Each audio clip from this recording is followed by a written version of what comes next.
that's what I'm going to talk about today. Well, I look forward to that. And those of you who are not part of the stock market program, feel free to go to drboystockmarket.com if you'd like to participate. And also, I'll share a link if you just want to go through Dr. Alicia's training. She's going to bring slides and break it all down through PowerPoints and everything.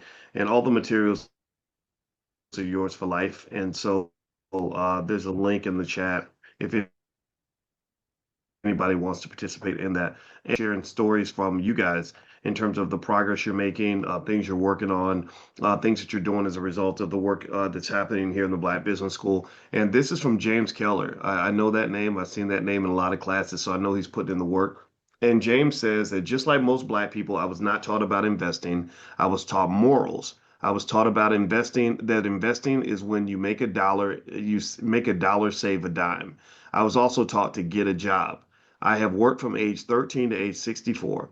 Since joining the Black Business School, my financial and self-improvement have improved dramatically.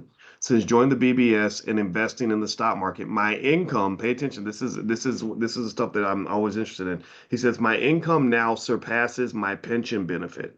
Right? So what sounds like James has unlocked is a simple reality that says that if you're an investor, that can expand your income possibilities and literally give you more income outside of your job than you get from your job, or outside of your pension than you get from the pension. And that's really, really significant. And he says, I appreciate Dr. Boyce's trainings. He makes it simple and explains it in a way that a 2-year-old can understand. Thank you for saying that. He says, I don't have a college degree, I have a GED. So Dr. Leach, I want to get into this because you and I are a couple of know-it-all college professors, and sometimes we run into people that really think that making good financial choices is only for the elite and the people with letters behind their name and people that are born in wealthy households, and that's just a big old myth. I think a lot of this. What you're talking about with say the Hermetic principles and the metaphysics of wealth, it seems like in the subconscious mind, that's what I think about too, when with your expertise in that area, that really it's about what you believe about yourself. Like your self-belief plays a big part in this. The beliefs you were taught as a child can affect how you navigate life as an adult. Did you want to speak to some of that? Because I've heard you talk about that, where you would say, someone would say, "Well, I'm not very good at whatever," or "I'm a very bad blah blah blah," and you'll say, "Well, who told you that?" Right? Can you talk about that? Because I've heard you say that a bunch of times. Yeah, I mean, it's thinking about your thinking and where it came from.